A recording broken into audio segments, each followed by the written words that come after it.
Les deux délégations, celui de l'Alliance Fleuve Congo et celui de la République démocratique du Congo, les deux Congolais, l'un de l'Allemagne de l'Est et l'autre de l'Allemagne de l'Ouest, se rencontrent aujourd'hui.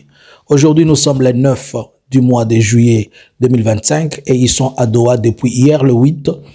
Ils sont là depuis le 8 juillet 2025, toutes les deux délégations pour la 5e round qui est une round décisive et une round tellement dite. Mais tout porte à croire que déjà, à l'heure débit déjà ce matin, nous pensons que lors du premier rencontre, il va y avoir un kickbox politique qui sera aussi compliqué. Nous l'avons appris, l'arrestation du général Christian Chiwewe, le général 4 étoiles, Katangé, qui était l'ancien chef d'état-major général de la FARDC, serait arrêté à la DEMIAP. Ce n'est pas au conditionnel, nous pouvons le confirmer. Il est à la DEMIAP, mais le détail, vous le saurez peut-être après. Nous saurons si c'est à la DEMIAP ou à l'ANER, mais d'après tout, c'est dans le geôle de la mort de Félix Tshisekedi. Bonjour, bonsoir. Nous vous saluons de partout. Vous êtes en train de nous suivre. Analysons Congo vient analyser avec vous les éléments, le détail et des questions purement correctes, des questions purement d'actualité. Aujourd'hui, la journée, elle sera surchargée, elle a elle sera mouvementée au national comme à l'international. La journée d'aujourd'hui, je vous dis, serrez les ceintures, vous aurez beaucoup de nos analyses et ne manquez pas à notre analyse du soir où nous nous retrouvons pour faire un live avec ma partenaire de travail, dont notre équipe vous salue déjà, vous qui nous suivez et qui nous écoutez. Alors, aujourd'hui, ce matin, soit on ne sait pas l'heure à laquelle, l'heure de Doha, les deux délégations, celui de la République démocratique du Congo et celui de l'Alliance Fleuve Congo, vont se rencontrer pour commencer à discuter. Déjà, ce 5e round s'annonce chaud. Je vais vous dire pour quelles raisons. Premièrement, sur la question de la liste. Vous vous rappelez de la conférence de presse que l'Alliance Fleuve Congo avait fait avant de partir? Il avait fait au courant de ce mois de juillet et de juin qui vient de finir. L'Alliance Fleuve Congo avait soulevé un problème majeur, celui de personnes ou bien de gens envoyés par Félix qui n'avaient pas assez de mandats pour pouvoir discuter et négocier. Alors, déjà, nous pouvons dire, est-ce que Félix a changé? Il a mandaté certainement, cette fois-ci, de gens.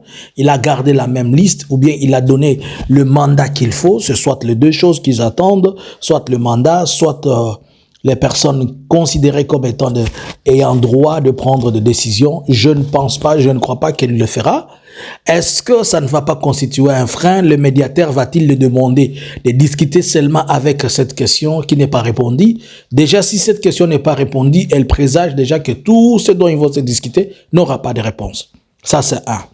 Deuxième chose, l'Alliance Fleuve Congo a crié l'autre fois que toutes les mesures qui avaient, les mesures qui étaient liées à la question, ils avaient essayé de donner leurs points positifs, c'est-à-dire les mesures de confiance où chacun a donné, mais il a cité plus de 9 points ou 10 que la RDC de son côté n'a pas rempli. Est-ce qu'elle va remplir cette fois-ci? Oh, là aussi, ça pose un autre problème. Il y a un troisième problème, l'attitude même de Félix pour le moment. Je vous dis en vérité, moi, je ne crois pas à toute négociation que Félix est en train d'entamer, puisque Félix veut toujours faire la guerre. Vous l'avez vu avec le dernier développement, notamment le déploiement militaire, ce qu'il appelle la mise à niveau de la FARDC, le déploiement de l'équipement et des bases arrières qui sont mises à gauche comme à droite, et le M23 aussi qui s'est préparé en guise de conséquences.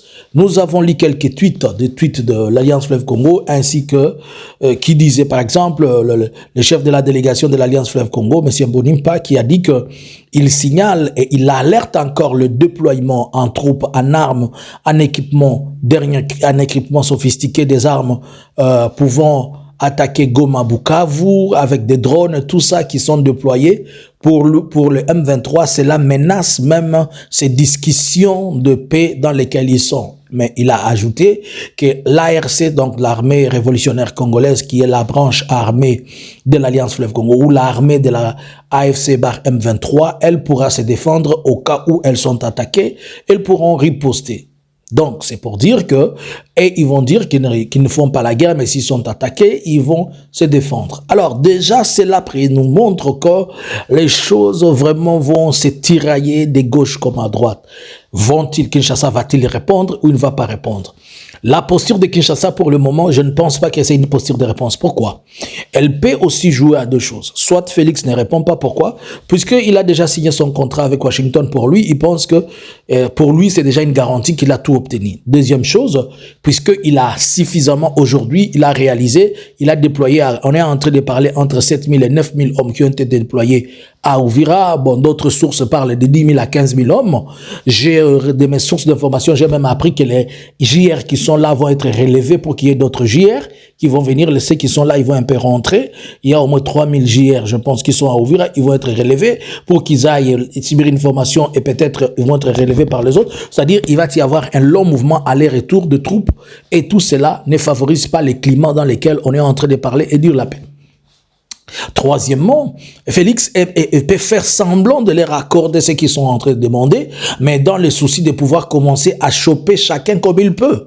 Puisque dans sa logique, Félix veut demeurer à maître absolu en RDC. Et surtout que, pour le moment, avec ces contrats qu'il a pu donner aux ces soi-disant minerais contre sécurité, ça engage beaucoup de milliardaires américains, ça engage beaucoup de millions et de milliardaires et des personnes qui sont inclus.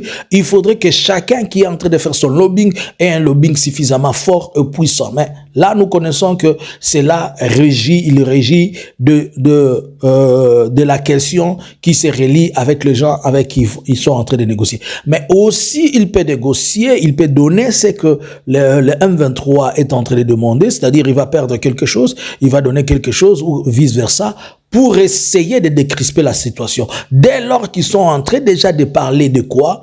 De l'intégration dans l'armée, c'est-à-dire ils envisagent une couloir qu'ils sont en train de penser qu'ils vont ouvrir.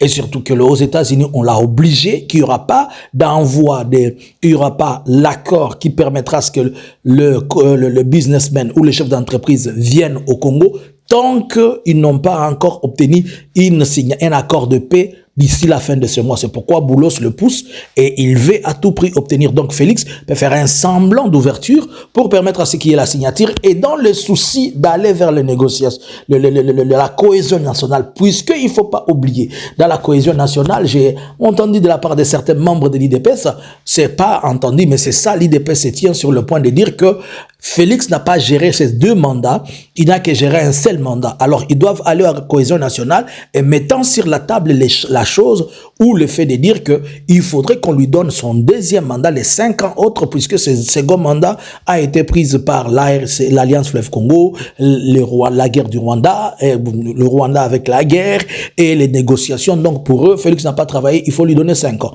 Alors, si Félix arrive à accorder ce que l'Alliance Fleuve Congo veut, et il va aller dans le sens de la cohésion nationale, et dans la cohésion nationale, certes, l'Alliance Fleuve Congo va venir, il va rester président, il va faire ouverture à gauche comme à droite, pourvu que pour lui, il bouscule trop loin Kabila, puisque c'est la personne qu'il ne faut pas approcher de lui, il le bouscule trop loin, il bouscule Katumbi, il laisse comme ça, il va se retrouver avec un poumon de choc qui l'entoure et qui lui donne ce qu'il veut. Donc, les choses sont encore serrées. Est-ce que l'Alliance Fleuve Congo va-t-elle décrocher? Et si elle ne décroche pas, va-t-elle rentrer aussi au front? Tout est possible. Nous sommes en train de souffler des fois et nous sommes en train de faire puisque on ne sait pas ce qui va sortir.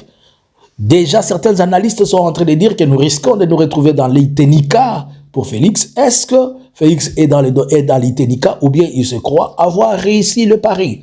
De tous les deux côtés, les pronostics sont encore serrés et il nous faut attendre et comprendre ce qui va se passer. J'étais en train de vous annoncer dans les titres que l'ancien chef d'état-major, à savoir général Christian Chiwewe, permettez-moi, il a été arrêté et conduit dans les geôles de la mouroir de Félix. Cela, moi, ne m'étonne pas. Cela ne m'étonne pas pour Christian Chiwewe. Pourquoi j'ai dit? Puisque quand j'avais vu qu'on l'avait relevé, on l'avait, est-ce que j'ai bien utilisé les termes? C'est-à-dire, lorsqu'il avait été il avait été démis de ses fonctions de chef d'état-major et on l'a conduit, on l'a rendu en un conseiller. Et après, il y avait plusieurs informations qui disaient qu'il était sous résidence surveillée. Donc, Félix n'attendait que le bon moment pour apaiser, pour attendre que ça passe un peu. Après, pouf, il vous amène. Je vous ai toujours dit, si vous comprenez ce que veut dire le sphinx, les totems de sphinx, vous allez tout comprendre. Et pour moi, ça ne m'étonne pas qu'on apprenne que Christian Chiwewe est arrêté.